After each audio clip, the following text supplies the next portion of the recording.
Muito boa noite, irmãos e irmãs queridas.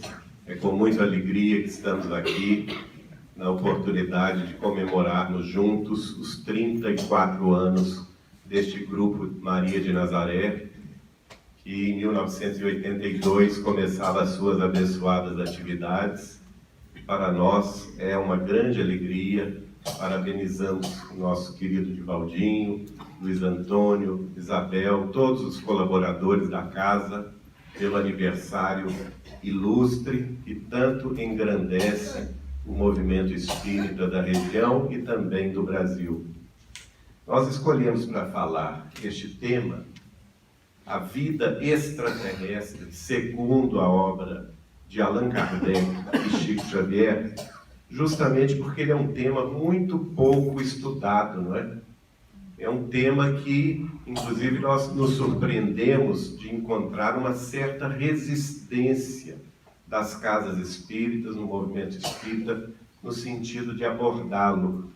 E isso mostra também a coragem de Allan Kardec, o codificador, uma vez que há 160 anos atrás, quase, em 1856, 57, ele já procurava entender sobre o assunto. Ele já pesquisava sobre o assunto. Então nós vamos ver o assunto sobre a abordagem de Jesus, a abordagem de Kardec na codificação espírita, a abordagem de Emmanuel, em nome dos espíritos que escreveram através de Chico Xavier, e o que o próprio Chico Xavier tinha a dizer. O que este assunto tem a ver, portanto, com o Espiritismo? Nós sabemos que o Espiritismo tem uma série de princípios básicos. No total, são 14 princípios básicos. Não é? Espírito, Deus, Espírito, matéria, a pluralidade das existências, que é a reencarnação, e a pluralidade dos mundos habitados é um dos 14 princípios básicos da doutrina dos Espíritos.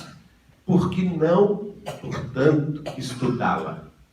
Pluralidade dos mundos habitados é um dos princípios fundamentais da doutrina dos Espíritos.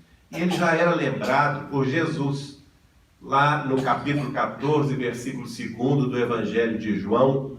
Nós vamos ver João transcrevendo um dizer do Cristo, que é exatamente este: na casa de meu Pai há muitas moradas. Se assim não fora, eu vou-lo teria dito. Jesus de Nazaré, portanto, já se referindo às múltiplas moradas na casa do Pai. Aquela ocasião não tinha condição das pessoas na Terra entenderem o que Jesus estava dizendo. Não se conhecia sobre a Via Láctea, sobre o universo, a multiplicidade das galáxias, dos mundos, dos sistemas solares, nada disso. Era preciso que o tempo amadurecesse o conhecimento da humanidade, e hoje sim nós podemos entender o que Jesus queria dizer com isso. E Allan Kardec, portanto, vai escolher este tema como um dos princípios básicos de nossa doutrina dos Espíritos, a pluralidade dos mundos habitados. E esse camaradinho aqui, quem conhece ele? Esse camaradinho aqui vai ampliar e muito o entendimento que o próprio Kardec nos trouxe sobre esse tema, através de não somente de sua psicografia, através de diversos espíritos que escreveram sobre o assunto através dele, a começar de sua mãe, Maria de São João de Deus, de Humberto de Campos, de André Luiz, de Emmanuel. Todos esses espíritos escreveram sobre a vida extraterrestre, a pluralidade dos mundos habitados através de Chico Xavier. E ele não é qualquer pessoa não, né, gente? Olha só. Há 15 dias atrás nós fizemos esse slide dizendo que ele tinha publicado 497 livros até hoje. 497. Esse slide já está desatualizado, porque lá em Goiânia, no 9º Encontro Nacional dos Amigos de Chico Xavier e sua obra, foi lançada mais uma obra. Então são 498 livros. Quem de nós pode, em sã consciência, levantar a mão dizendo que conhece todos esses livros? Ninguém, né? Nem eu próprio, nem Divaldinho, nem Luiz Antônio. Por mais que a gente estude, a gente vai sempre descobrir coisas novas na obra de Chico. Agora eu vou provocar vocês. Algum de vocês tem uma fotografia com um extraterrestre? Hein? Quem tem aí uma fotografia com um extraterrestre? Pois eu tenho. Vou mostrar para vocês. Aqui, ó. Vocês não acham que ele é um extraterrestre? Vocês acham que esse homem é do mundo, gente? Da Terra? Esse homem não é da Terra, não é? Ele esteve na Terra, mas Chico não é da Terra. O Chico trouxe uma visão espiritual, uma ampliação da compreensão das potencialidades humanas, desdobradas quase que a centenas, aos milênios, não é? Muito além de nós, seres humanos comunzinhos, não é? Ele está muito à frente do tempo, e eu creio sinceramente que ele veio de outras plagas. Para isto, para escrever-nos, para ampliar o nosso entendimento, para trazer conhecimento, trazer esclarecimento através da sua mediunidade, uma mediunidade gloriosa, uma mediunidade crística, um verdadeiro canal direto da espiritualidade superior para nós outros aqui na Terra, para que nós pudéssemos ter acesso ao quê? Ao conhecimento que vertia dos planos mais altos. E aqui estão alguns livros sobre os quais nós vamos falar hoje, trazendo conhecimentos dos planos mais altos dentro deste tema, a vida extraterrestre, ou a pluralidade dos mundos habitados, né? Mas antes disso, acho que eu pulei aqui. Vamos voltar aqui nos livros, né? Então são os livros A Caminho da Luz, de Emmanuel, Justiça Divina, também de Emmanuel, Renúncia, de Emmanuel, Evolução em Dois Mundos, de André Luiz, O Consolador, de Emmanuel, e Cartas de uma Morta, de sua mãezinha Maria de São João de Deus. Livros também, o livro que fizemos com a doutora Marlene, Não Será em 2012. Lá em 1971, esse camarada teve a coragem, ele foi a primeira autoridade religiosa do mundo que teve coragem, num programa nacional de rádio e televisão dos Diários Associados, na TV Tupi de São Paulo, Canal 4, em 1971, assumir de público, sem o menor constrangimento, que existem civilizações extraterrestres. É a primeira autoridade religiosa do mundo a assumi-lo de público.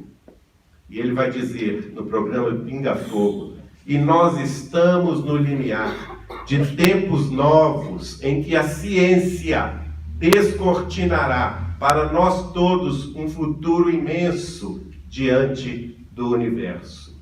E mais adiante ele completa. Nós vamos ouvi-lo aqui. Eu estou apenas antecipando as frases que eu quero destacar. E ele completa: nós vamos compreender que fazemos parte de uma família universal, que não somos o único planeta, o único mundo criado por Deus. Chico Xavier disse isso no programa Pinga Fogo. Vamos pedir um pouco de licença aqui para ouvi-lo falando esses trechos que eu acabei de mencionar. O som. Vamos voltar aqui um minuto.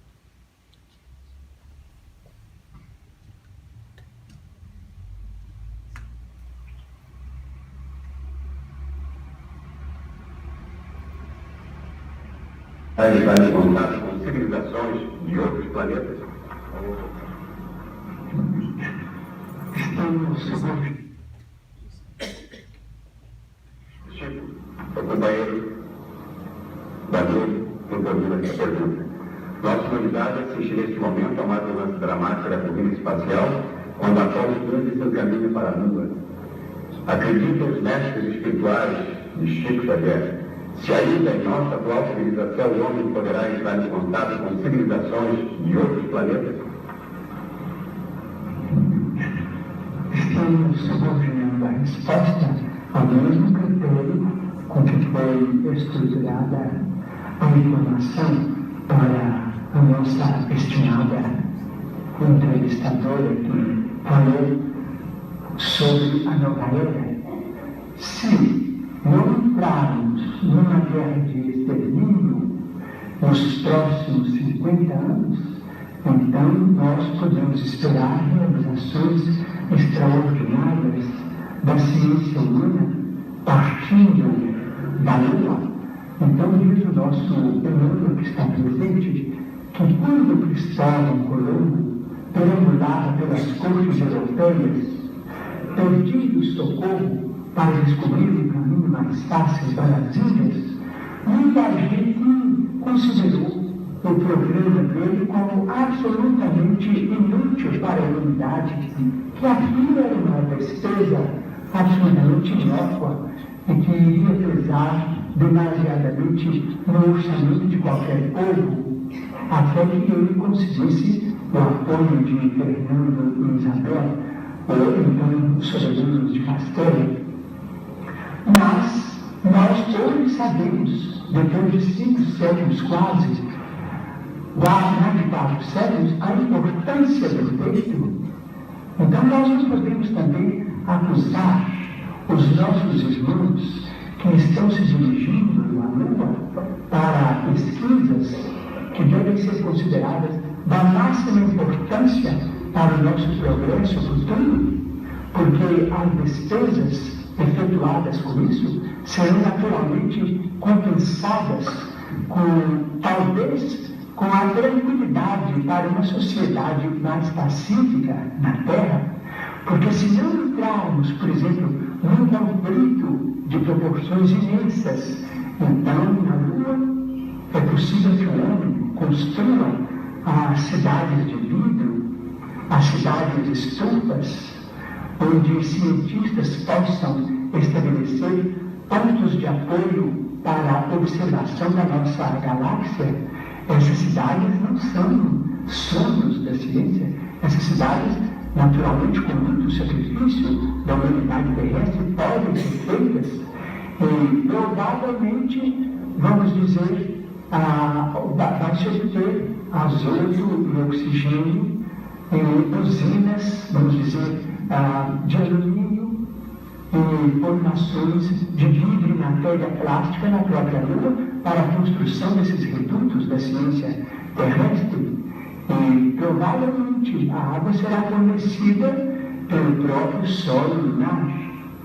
Então teremos, quem sabe, a possibilidade de entrar em contato com outras comunidades da nossa galáxia.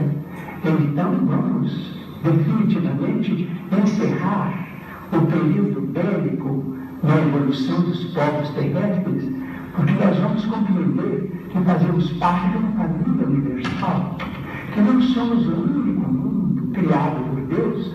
O próprio Jesus, a quem iniciamos, como nosso Senhor Mestre disse, há muitas moradas na casa do meu Pai. Portanto, nós precisamos prestigiar a paz dos povos, a tranquilidade de todos, com o respeito de todos, com a veneração máxima pela ciência, para que nós possamos auferir esses benefícios no futuro, talvez mais próximo do que remoto, se nós fizermos por merecer. Extraordinário, né, gente? Se nós fizermos por merecer. Chico Xavier. Se nós fizermos por merecer.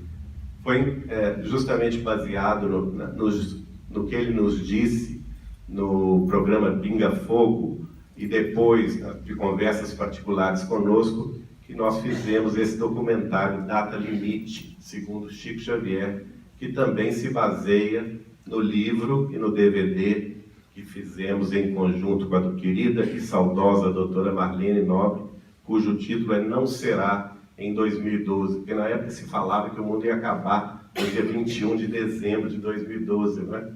E isso não vai acontecer, o mundo se transforma. Depois foi feito, também baseado nessas informações, o documentário em DVD, Data Limite segundo Chico Xavier, e recentemente, o ano passado, o livro contando como que isso tudo veio à tona.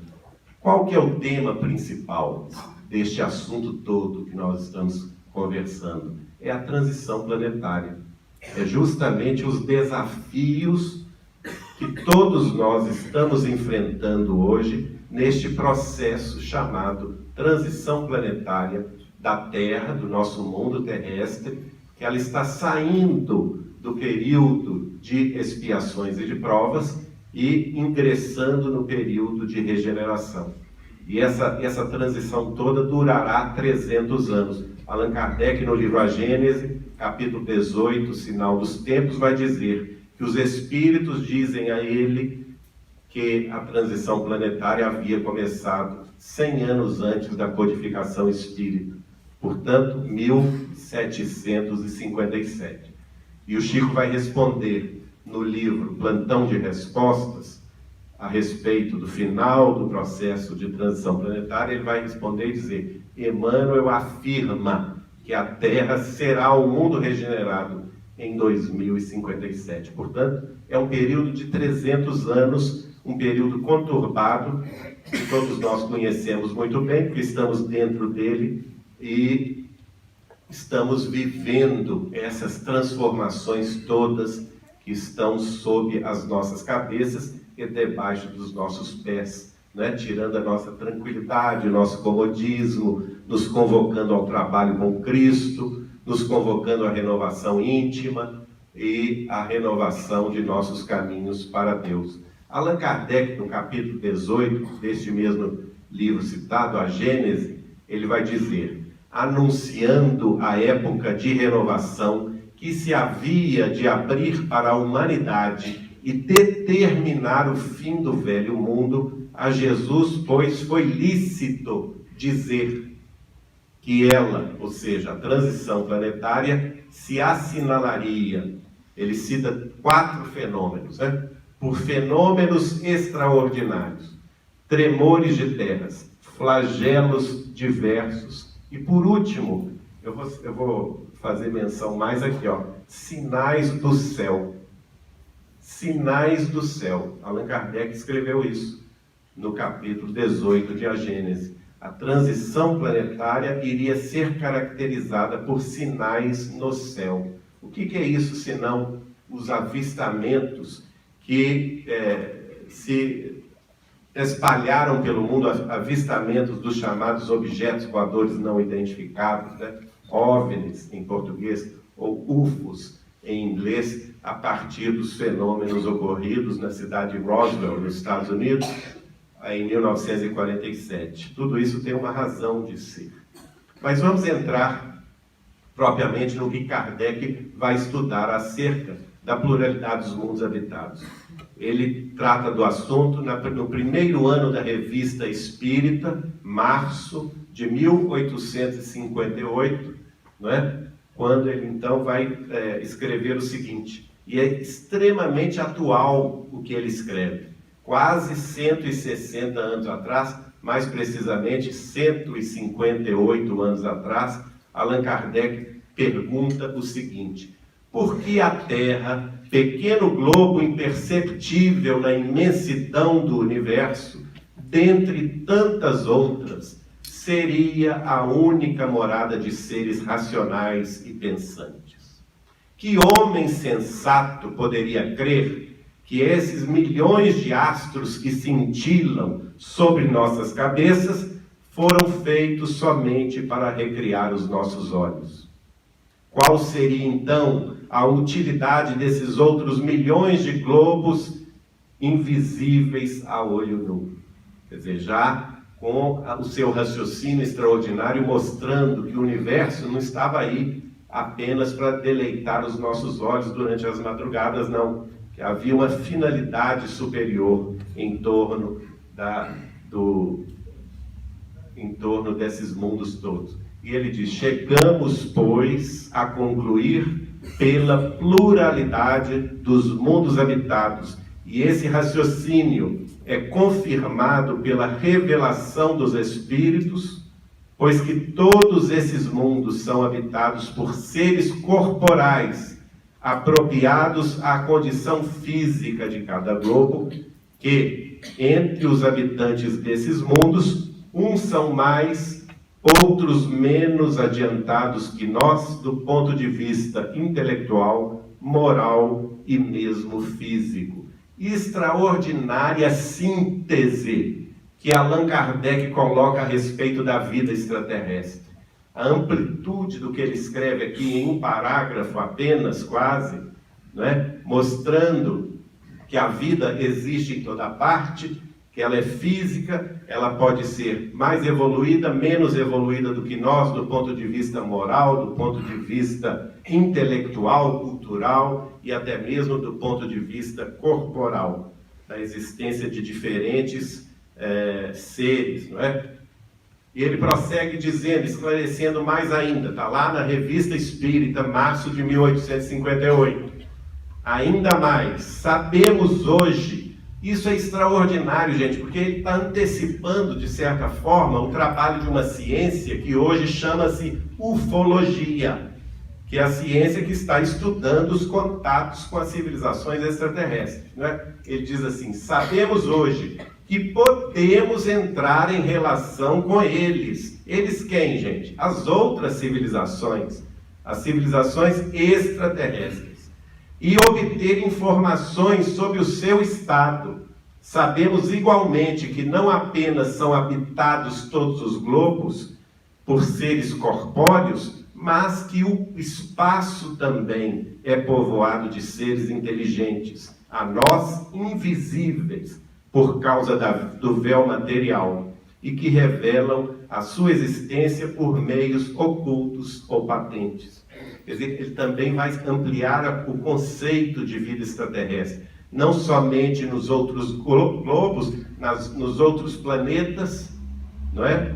Mas também nos espaços, na vida espiritual, nos planos diversificados que pululam em torno dos próprios planetas e das próprias luas de tais planetas.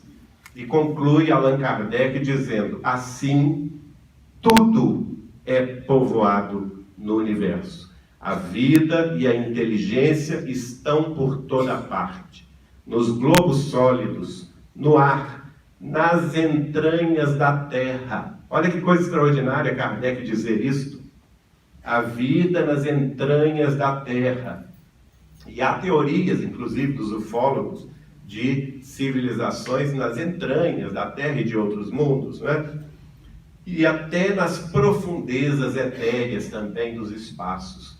E ele diz: haverá nessa doutrina alguma coisa que repugne à razão? Não é, ao mesmo tempo, esta doutrina grandiosa e sublime?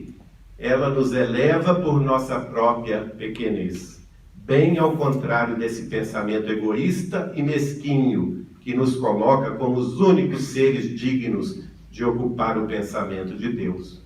Então, já vemos aí claramente os fundamentos básicos da doutrina dos Espíritos sobre a pluralidade dos mundos habitados.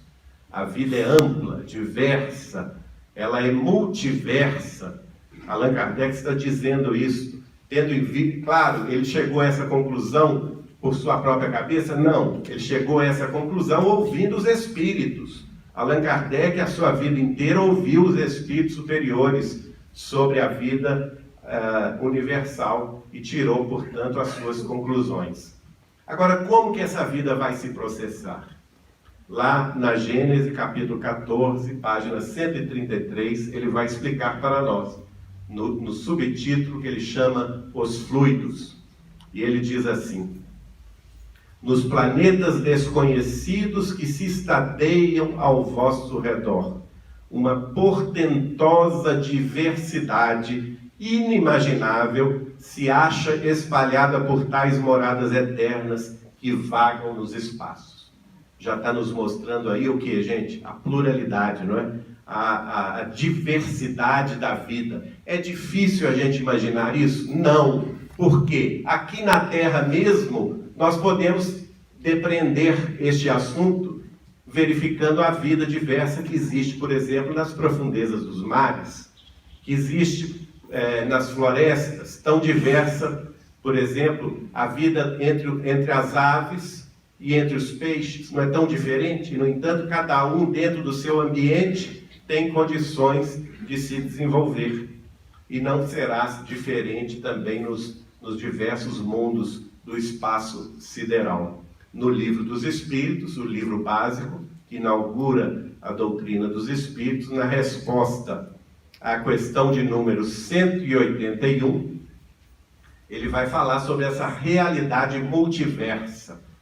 Aliás, aí não é Kardec que fala, aí são os espíritos superiores que respondem a Allan Kardec sobre essa diversidade da vida em outras plagas. Eles dizem assim na questão 181, os seres que habitam diferentes mundos têm corpos diferentes dos nossos e de acordo com as condições dos mundos em que habitam. Extraordinário isso. Esse envoltório, ou seja, esse corpo, não é? Porém, é mais ou menos material, conforme o grau de pureza a que chegaram. Isso é essencial para a gente compreender, porque muita gente está querendo encontrar vida extraterrestre igual a nossa, aqui na Terra, mandando espaçonaves, pesquisa para Marte, para Júpiter, para Saturno, tentando encontrar, e chega lá, como não vê vida igual a nós, diz que não tem vida. Ora, Kardec já está nos mostrando aí que tudo é relativo com a situação do mundo em que se organiza a matéria. E Chico Xavier, sendo ele próprio a reencarnação de Allan Kardec, dá mais esclarecimentos ao receber o livro O Consolador, pelo Espírito de Emmanuel, na questão de número 73, quando se pergunta a Chico Emmanuel se a humanidade terrestre é idêntica à humanidade desses outros orbes. E Emmanuel, com muita sabedoria, em completa sintonia com o que Allan Kardec estipulara um século antes, vai responder: nas expressões físicas, semelhante analogia é impossível, em face das leis substanciais que regem a cada plano evolutivo. Mas procuremos entender por humanidade a família espiritual de todas as criaturas que povoam o universo. E, examinada a questão sob esse prisma, veremos a comunidade terrestre identificada com a coletividade universal. Ou seja, nós participamos sim de uma comunidade de espíritos em evolução, uma comunidade universal, porém distinta. Essa comunidade é distinta, ela não é idêntica entre os mundos, ela varia entre os mundos. Os seres extraterrestres que habitam, por exemplo, Marte, que habitam Saturno, aqui no nosso sistema solar, que habitam Júpiter, que habitam outros exoplanetas de sóis diferentes, sóis que não sejam o nosso próprio Sol, são diversos da vida terrestre. Os corpos são diferentes, eles estão em sintonia com a condição de cada mundo. É isso que Emmanuel, em resposta, no capítulo 3º do livro O Consolador, na pergunta de número 73, em sintonia com Allan Kardec, na 181 do Livro dos Espíritos, está nos explicando. E aí vem André Luiz, nesse extraordinário livro chamado Evolução em Dois Mundos. Um livro que descortina para nós não somente a formação dos mundos, a formação das galáxias, das nebulosas, dos sistemas solares, dos mundos, das luas, como também a evolução da vida nessas casas planetárias. E lá vamos ver ele falar sobre o fluido cósmico universal. Ele diz assim: o fluido cósmico universal é o elemento primordial, onde vibram e vivem constelações e sóis, mundos e seres, como peixes no oceano. Olha que fabulosa imagem, não é, para a gente entender, como peixes no oceano. Nele operam as inteligências gloriosas, que tomam o plasma e o convertem em habitações cósmicas de múltiplas expressões, quais moradias que perduram por milênios. Formam, assim, impérios estelares. E no seio dessas formações assombrosas se estruturam a matéria, o tempo e o espaço, oferecendo um campo gigantesco ao progresso das almas e dos seres. Então, é uma diversidade que nos escapa até mesmo à compreensão. Tudo tem a sua função, cada planeta, cada lua, cada sistema solar, cada nebulosa celeste, cada galáxia, e nós estamos falando só para efeito comparativo. O nosso sistema solar tem cerca de 8, 9 planetas rochosos e gasosos, não é? O Sol é um planeta pequeno em comparação com outro. Um planeta não, um Sol é uma estrela pequena em comparação com outras que existem na nossa galáxia Via Láctea. Ela é considerada uma estrela de tamanho médio, pequeno para médio. Cerca de 60% das estrelas existentes na Via Láctea são aproximadamente do mesmo tamanho, do mesmo calor, da mesma intensidade do nosso Sol. Mas existem estrelas extraordinariamente maiores, né? Como a estrela de Sirius, a estrela de Rigel, de Betelgeuse, muitas vezes, milhões de vezes maiores do que o nosso Sol. E assim é o infinito. Estima-se que a nossa Via Láctea, que nós podemos chamar de nossa cidade interestelar, tenha cerca de entre 300 e 400 bilhões de estrelas. O Sol é apenas uma delas, né? Se cada uma delas tiver 10 planetas, aí nós vamos saber quantos planetas existem na Via Láctea apenas. Só que a Via Láctea é uma galáxia. Há estudos que dizem que já existem. É possível chegarmos à conclusão que no universo conhecido pelos nossos telescópios há 1 trilhão e 500 bilhões de galáxias. Então, só aí a gente já imagina a diversidade e a grandeza de Deus. Este assunto é tratado também nesse extraordinário livro de Emmanuel, A Caminho da Luz. Um livro que deve ser de cabeceira para nossos estudos, né? Ele vai abordar também a história da formação do sistema solar e depois ele vai falar sobre a história da Terra. Neste livro, ele vai falar de forma poética, o que eu acabei de dizer. Ele vai dizer: tomando o Sol e os mundos nossos vizinhos como apartamentos de nosso edifício, reconheceremos que em derredor repontam edifícios em todas as direções. Ele está comparando, portanto, a Via Láctea a uma cidade interestelar, né? E nessa cidade existem edifícios para todo lado, uma grande cidade. O sistema solar é um edifício dessa grande cidade. E aí ele diz assim: nossa casa não é a mais humilde, mas inúmeras outras lhe superam as expressões de magnitude e beleza. Além da nossa edificação, salientam-se palácios e arranha-céus, como Betelgeuse, Arcturus, Antares, que são nomes de estrelas gigantescas, de brilho muito maior do que o nosso Solzinho, não é?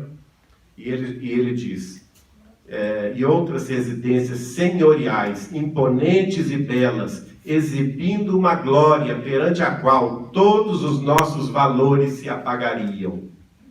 Em nossa cidade interestelar, surpreendemos milhões de lares, ou seja, cada planeta é um lar, a Terra é apenas um lar, entre milhões de lares, nas mais diversas dimensões e feitios, nos quais a vida e a experiência enxameiam vitoriosas.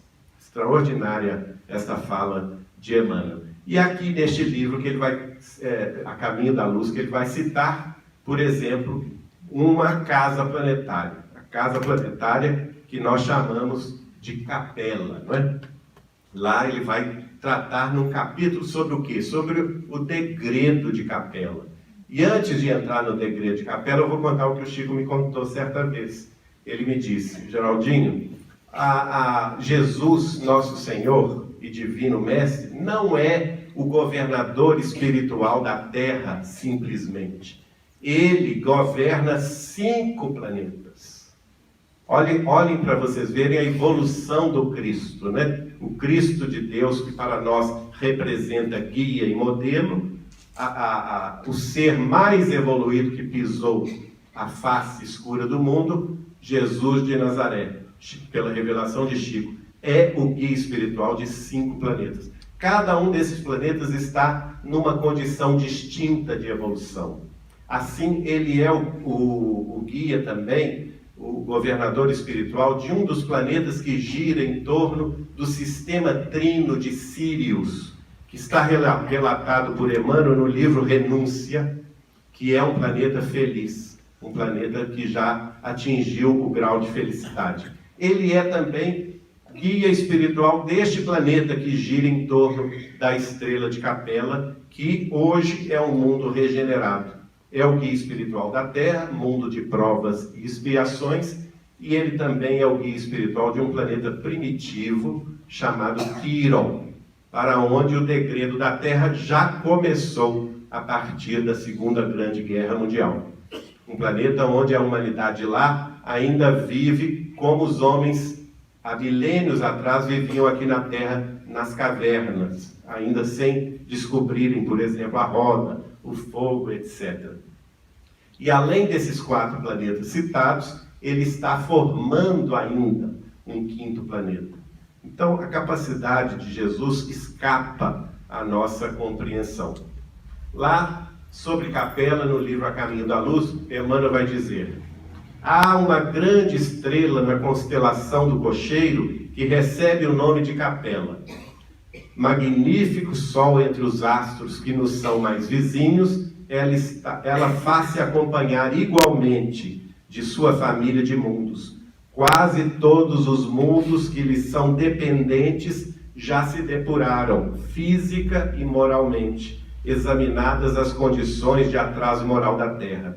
Há muitos milênios, e aqui eu vou fazer um parêntese para dizer que Chico me revelou que isso aconteceu há 7.000 anos atrás, portanto, no ano 5.000 antes de Jesus Cristo, não é?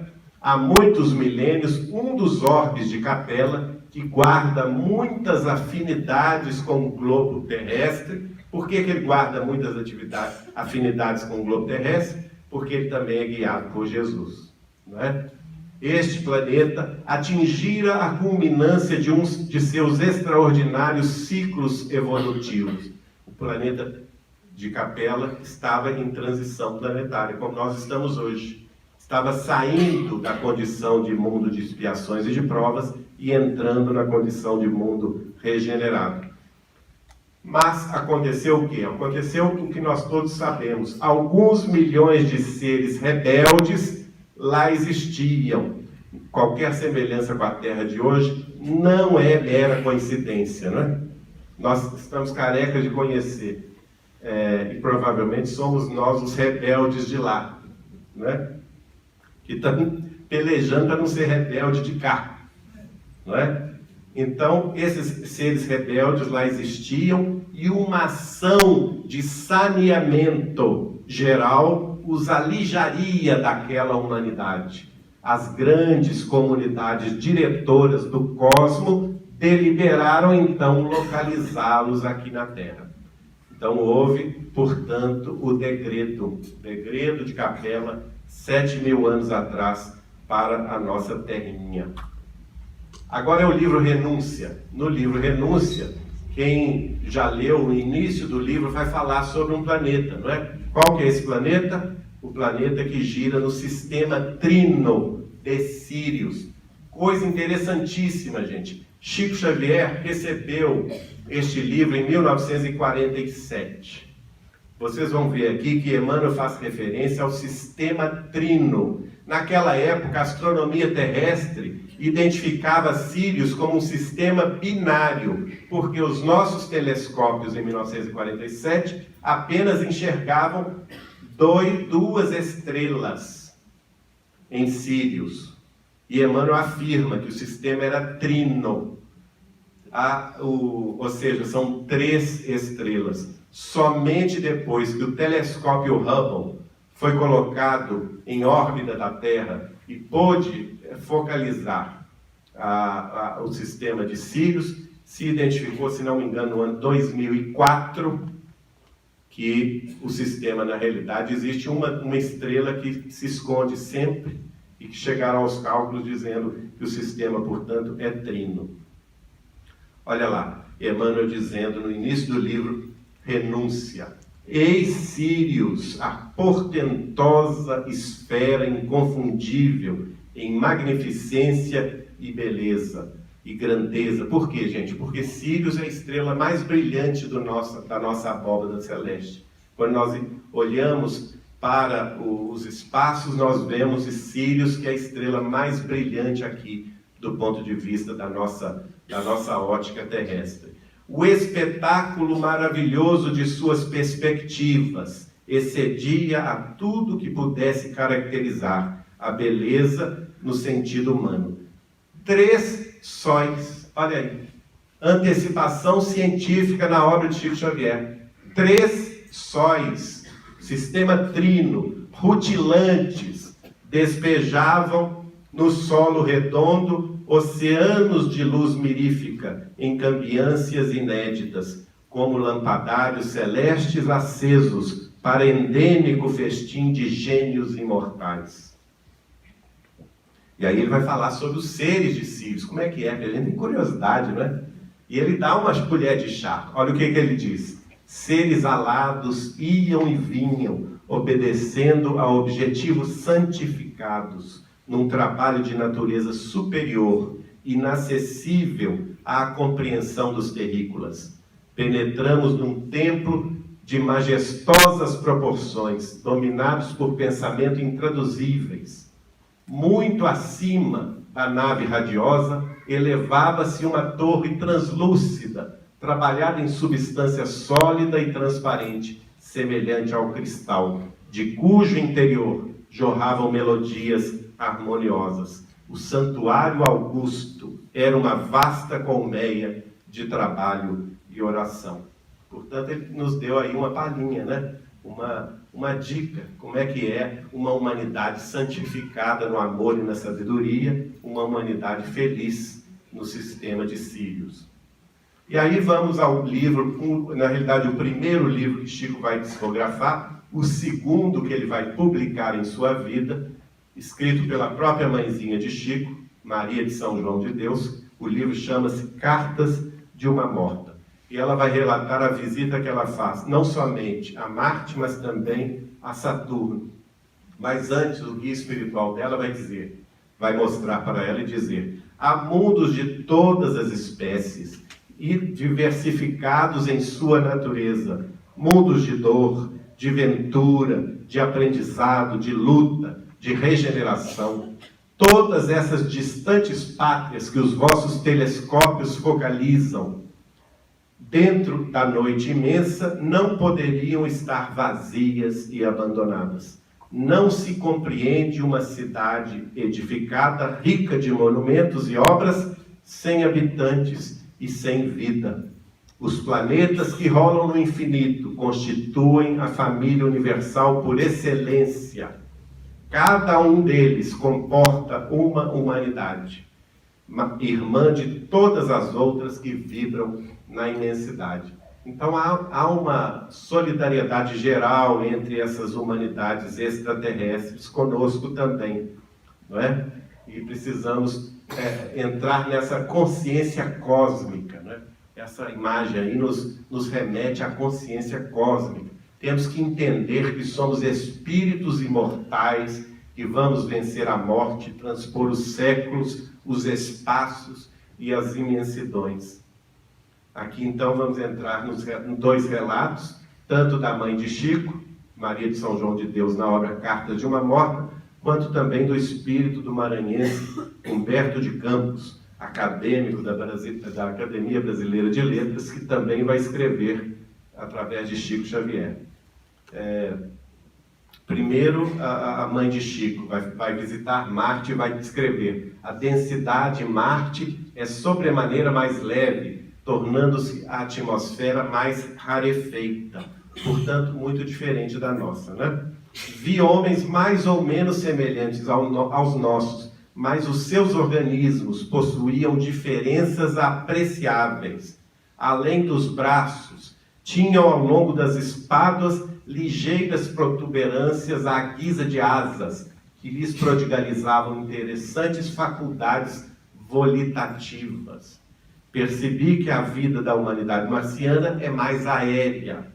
Poderosas máquinas, muitíssimo curiosas na sua estrutura, cruzavam os ares em todas as direções.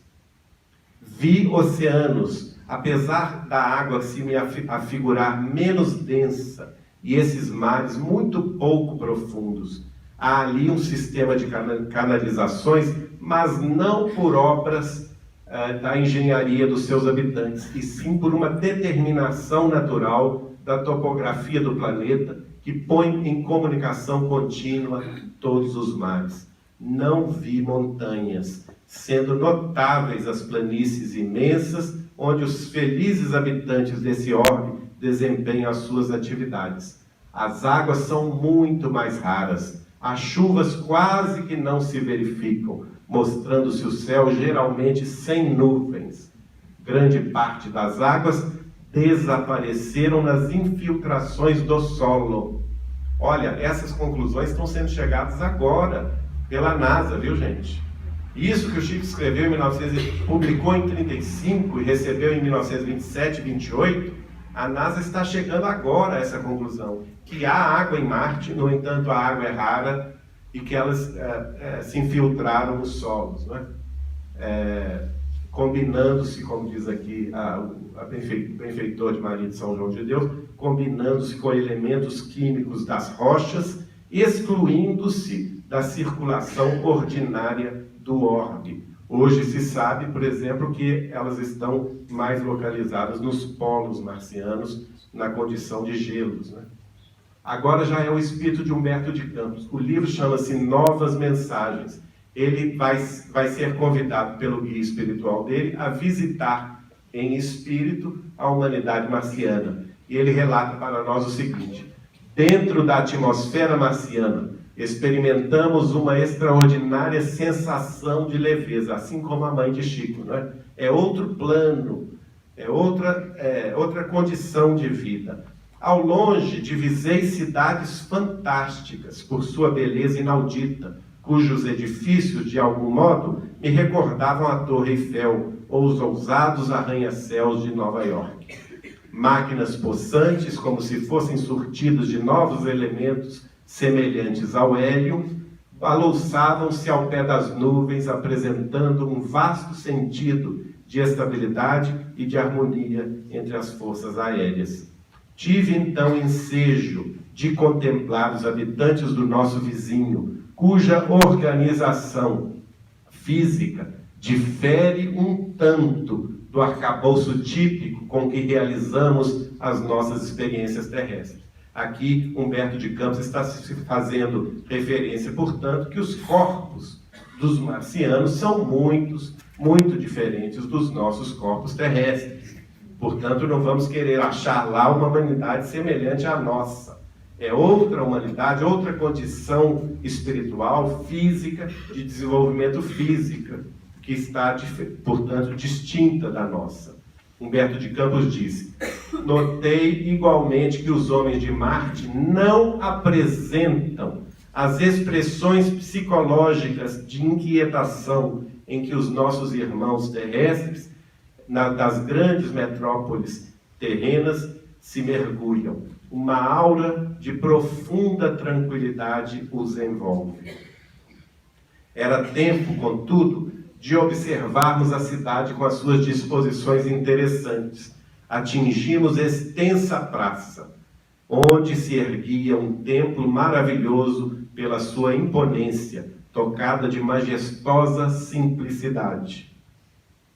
Na atmosfera ao longe, vagavam nuvens imensas, levemente azuladas, que nos reclamavam a atenção, explicando-nos que se tratava de espessas aglomerações de vapor d'água, criadas por máquinas poderosas da ciência marciana, a fim de que sejam supridas as deficiências do líquido. E por fim ele conclui: em Marte, o problema da alimentação essencial, através das forças atmosféricas, já foi resolvido, sendo dispensável aos seus habitantes felizes a ingestão das vísceras cadavéricas dos seus irmãos inferiores. Lá eles não comem, portanto, carne animal, não é? Todavia, completa Humberto de Campos, ao apagar das luzes diurnas, o grande templo enchia-se de povo. Observei que a nossa presença espiritual não era percebida. Daí podermos examinar a multidão à vontade em seus mínimos movimentos. Todos os grandes centros deste planeta sentem-se incomodados. Olha só, gente. Todos os grandes centros do planeta marciano sentem-se incomodados pelas influências nocivas da Terra. O único orbe de aura infeliz dentre suas vizinhanças mais próximas. Quer dizer que nós não estamos bem na fita, né, gente? Nós não estamos bem na fita, olha só. Humberto de Campos, então, vai dizer, terminando a sua locução sobre Marte: desde muitos anos, olha aí, enviam os marcianos mensagens ao globo terrestre, ao globo terráqueo, através das ondas luminosas, as quais se confundem com os raios cósmicos, cuja presença no mundo é registrada pela generalidade dos aparelhos radiofônicos. Então há muito ainda que estudarmos, que pesquisarmos, né? Agora ele vai visitar também Saturno. Não, agora é a mãe, ele não, é a mãe de Chico, Dona Maria de São João de Deus. É muito engraçado o que ela fala sobre a humanidade de Saturno. Saturno é um mundo mais evoluído que Marte, é um mundo feliz, não é?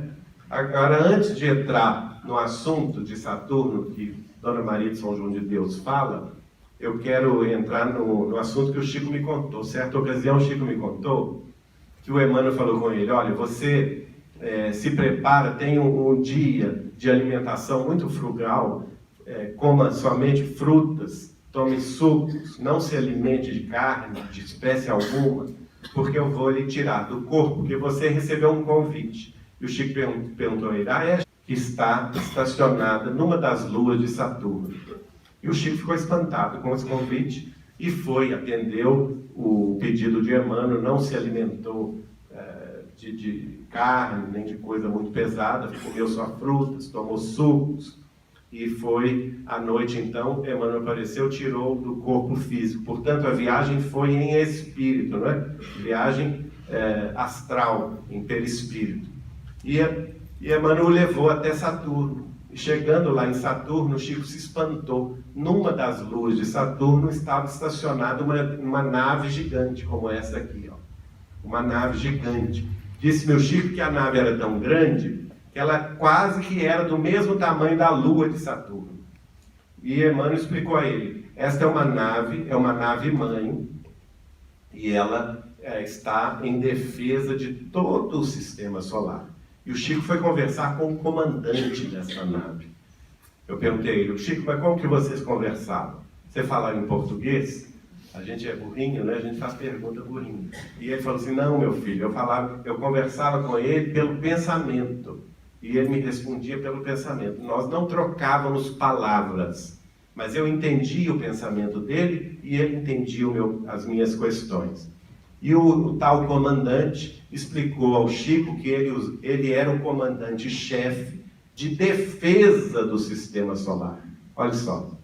E ele estava atuando em nome do Cristo do sistema solar. O chefe dele, portanto, era acima de Jesus. O Cristo do sistema solar. E eles então conversaram e ele explicou ao Chico que a tarefa dele estava justamente direcionada para a defesa do nosso sistema solar contra invasões de civilizações que, embora evoluídas tecnologicamente, cientificamente, ainda guardavam o lado moral não evoluído, né? Portanto, o lado sentimental como uma pedra, e que eram predatórias. Nós não sabemos nada, né, gente? A verdade é essa, nós não sabemos ainda nada. Mas vamos ver aqui a mãe de Chico. Ela diz assim: vi várias habitações de estilo gracioso, portanto, em Saturno, né? A humanidade de Saturno, onde predominavam grandes colunatas artisticamente dispostas, decoradas com uma substância, para mim, desconhecida, que mudava de cor em lindíssimas nuances aos reflexos da luz solar. E prossegue: contemplando o espaço muito acima de nós, vi grandes massas multicores que tomei por variadas nuvens, e ao mesmo tempo notei que seres estranhos, aqui ela vai nos descrever os seres saturninos, seres estranhos, evolucionavam nos ares em gráceis movimentos, apesar de me parecerem bizarros. Olha que coisa. Para ela eram pequenos monstros. Nada tinham de comum com os tipos da humanidade terrestre, com suas membranas à guisa de asas, tão estranhas para mim, as quais lhes facultavam o poder de volitar à vontade. Portanto, os saturninos têm essa condição. Agora, mais curioso, então, é o que ela fala sobre eles. Ela fala assim: essas criaturas são altamente dotadas de sabedoria, sensibilidade e inteligência. Seus sentidos e percepções são muito superiores aos homens terrenos, e a preocupação máxima de sua existência é a intensificação do poder intelectual. Souberam dominar todos os elementos da natureza e aplicar sabiamente as suas leis. Com as suas habitações e continuados estudos, fizeram de Saturno uma das regiões privilegiadas do universo, onde as almas desejosas da perfeição e da beleza estacionam, preparando-se para um glorioso futuro. Há uma curiosidade aqui, que ela vai dizer também, embora não esteja na apresentação, ela vai dizer que as crianças de Saturno, com 6 meses de idade, olha só, as crianças saturninas, elas têm a mediunidade no grau máximo e são capazes de se comunicarem pelo pensamento com todas as criaturas do sistema solar inteiro. Já pensou o que é isso? É como se fosse um mundo de Chico Xavier. Já pensou que beleza? Todo mundo aqui fosse Chico Xavier, capaz de se comunicar pelo pensamento, com 6 meses de idade, não é? Aqui, neste mesmo livro, Cartas de uma Morta, o guia espiritual da mãe de Chico vai nos convocar. Ele diz: cabe-nos operar um movimento grandioso de restauração das crenças puras. Esse é o nosso objetivo, né? Por isso que nós estamos aqui estudando, para meditar, para entender o que a doutrina dos Espíritos nos dá para o nosso entendimento, para o nosso aproveitamento espiritual. Aqui, outra obra de Humberto de Campos, a obra chama-se Crônicas de Além Túmulo, que ele também faz referência às civilizações extraterrestres. Ele diz assim: há uma providência misericordiosa acompanhando os surtos evolutivos da Terra. O homem compreenderá então a necessidade de um imperativo da paz, solidário com o progresso espiritual dos outros mundos. Olha só, nós precisamos achar a paz aqui na Terra para entrarmos em sintonia com os outros mundos do nosso sistema solar, que são mais evoluídos do que nós. Por isso que o Chico vai nos dizer no livro, como eu fiz referência há pouco, Plantão de Respostas, ele diz: estamos sim, é o próprio Chico respondendo indagações a respeito da transição planetária, estamos sim muito próximos de uma grande transformação planetária. As calamidades sociais, espirituais, emocionais e físicas estarão por toda parte do planeta. Emmanuel afirma que a Terra será um mundo regenerado por volta do ano 2057. Portanto, só depois de ultrapassarmos essa marca é que nós teremos chegado, portanto, a essa condição regenerada. Mas para isso é preciso que várias coisas aconteçam. O Chico completa dizendo assim: mas antes disso, ou seja, antes de 2057, diversos tipos de transformações ocorrerão no planeta para o concurso do aceleramento deste processo de mudanças.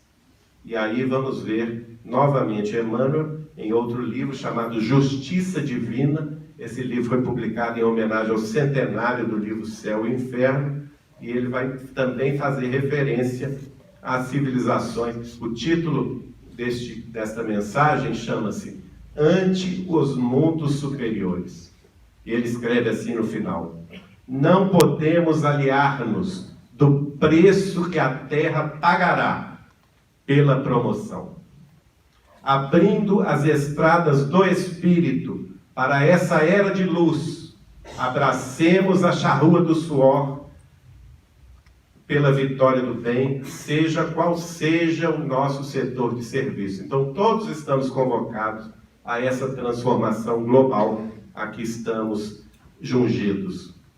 Obreiros da imortalidade.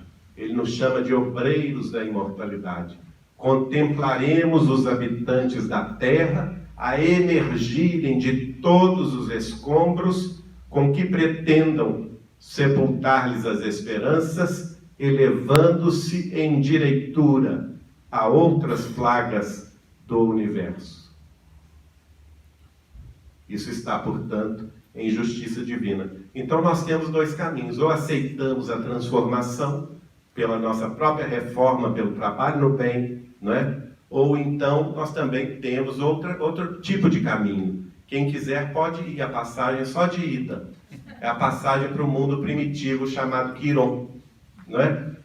O Chico me falou que começou esse degredo da Terra para Quiron desde a Segunda Grande Guerra Mundial. O César Carneiro vai relatar esse caso, essa conversa de Chico com a nossa querida Igorina Cunha.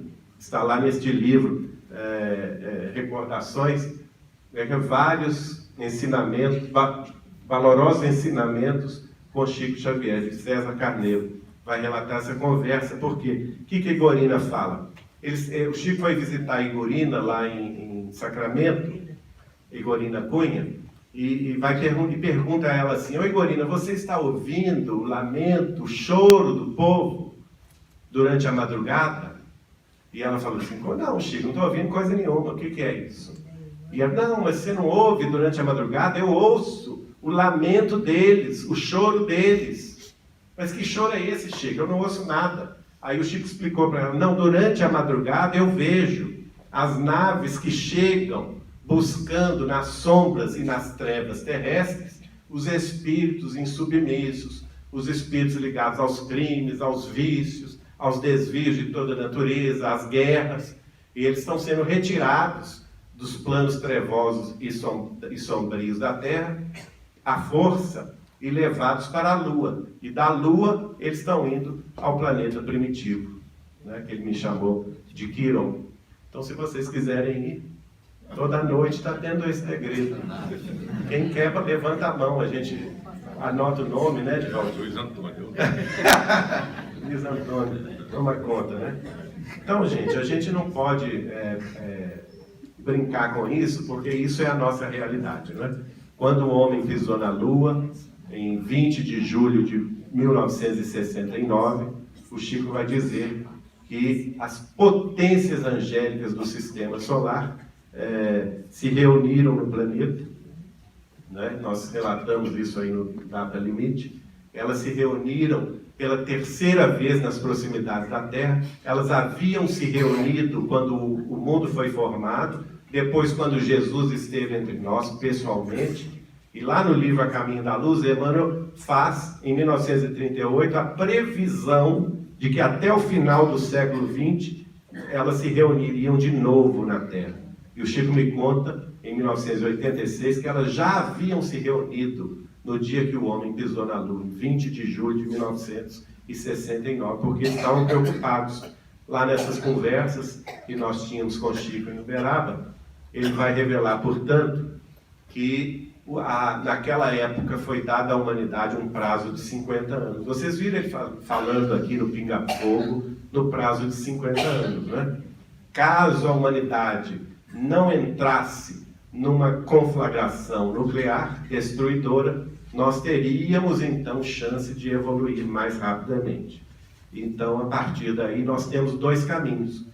E já estamos no final desse período, falta menos de 3 anos para chegarmos, portanto, a julho de 2019 sem guerra nuclear. E o Chico fala comigo assim, se a gente vencer essa prova, é como se nós estivéssemos diante de uma prova. Se a gente for vencer essa prova bélica, não é? de vencermos o impulso bélico da humanidade, de nos destruir uns aos outros, nenhum de nós pode prever, segundo ele, os avanços que nós teremos a partir de julho de 2019.